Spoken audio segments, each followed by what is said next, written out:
Soft ওপেনিংয়ের ২ বছর পার হলেও operator চূড়ান্ত করতে না পারায় চালু করা সম্ভব হচ্ছে না শাহজালাল বিমানবন্দরের তৃতীয় টার্মিনাল। বিষয়টি সমাধানের পরেই দিনক্ষণ নির্ধারণ করার কথা জানিয়েছে মন্ত্রণালয়। তবে দেশের স্বার্থে তৃতীয় টার্মিনালের অপারেটর চূড়ান্ত করতে ওপেন টেন্ডার দেওয়ার পক্ষে মত খাত সংশ্লিষ্টদের।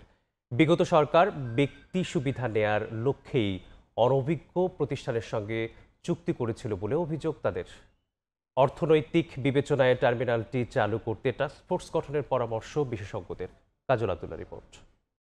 পুরো বিষয়টা প্রস্তুত না করেই সফট ওপেনিং হয়েছিল। তাড়াহুড়ো করে কিছু কসমেটিক বিষয় দিয়ে ওপেনিং করা হয়েছিল। এটা যে পলিটিক্যাল স্টান্ট। যারা এই কাজটা সমাধান করছে তাদের কাছ থেকে আমরা যখন হ্যান্ডওভার পাবো তখন আমরা ডেটটা দিতে পারবো।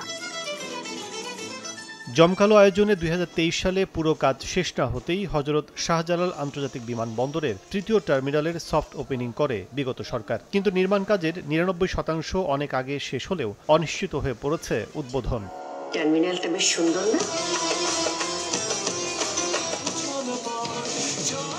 শেষ সময় একদিকে সিভিল এভিয়েশনকে কাজ বুঝিয়ে দেয় এবং টার্মিনালের অপারেটর নিয়োগ নিয়ে দর কষাকষিতে অন্তর্বর্তী সরকার ও ঋণ প্রদানকারী সংস্থা জাইকা, এমনটাই জানিয়েছেন বিমান সচিব ও উপদেষ্টা। গভর্নমেন্ট টু গভর্নমেন্ট একটা প্রসেসের মধ্যে আমরা নেগোসিয়েশন স্টেজে আছি।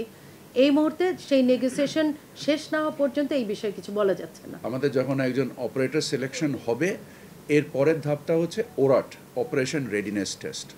সেই অপারেশন রেডিনেস টেস্টের জন্য আমাদের বেশ কয়েক মাস সময় লাগবে। টার্মিনালটি চালু করতে নানা সমীকরণে হিসেব চললেও ওপেন টেন্ডারে অপারেটর নিয়োগের বিকল্প নেই বলছেন খাত সংশ্লিষ্টরা। অভিযোগ রয়েছে স্বার্থ আদায়ে টার্মিনাল পরিচালনায় চুক্তি করা হয়েছে অনভিজ্ঞ প্রতিষ্ঠানের সঙ্গে। এয়ারপোর্ট হ্যান্ডলিংয়ে আন্তর্জাতিকভাবে যে স্বীকৃত যে সমস্ত প্রতিষ্ঠানগুলো আছে সেখানে কিন্তু জাপানের নাম নেই।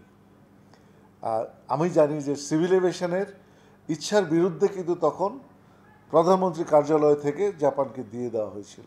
একটা অর্গানাইজেশনকে পুরো জিনিস দিতে হবে এমন কোনো কথা নেই, কিন্তু এটা কম্পিটিটিভ বিডিংয়ের মাধ্যমে এটা হওয়া বাঞ্ছনীয়। সফট ওপেনিং এর পেরিয়েছে ২ বছর, শুরু হয়েছে ঋণ পরিশোধের মেয়াদ। এমন প্রেক্ষাপটে কালক্ষেপণ না করে স্থাপনাটির বিষয়ে সমন্বিত পদক্ষেপ নেয়ার পরামর্শ বিশেষজ্ঞদের। লোন কিন্তু রিপেমেন্টের সময় হয়ে যাচ্ছে। সিভিল এভিয়েশন এটা একটা টাস্ক ফোর্স করা উচিত। তারা সেই টাস্ক ফোর্স এটাকে দিনরাত ২৪ ঘন্টা কাজ করে তারা এটাকে কিভাবে একটা ডেডলাইন দেওয়া উচিত, নাহলে এইভাবে ওপেন ডেডলাইন থাকলে কিন্তু কোনোদিনই কাজ হবে না। ২১,৩০০ কোটি টাকা ব্যয়ে নির্মাণ করা তৃতীয় টার্মিনালের সফট ওপেনিং করা হয় ২০২৩ সালের ৭ অক্টোবর। নান্দনিক এই টার্মিনাল চালু হলে বছরে সেবা পাবে ২ কোটির বেশি যাত্রী। এতে বিপুল রাজস্ব পাবে সরকার। দক্ষ পরিচালনায় ভাবমূর্তি বৃদ্ধি পাবে বাংলাদেশের।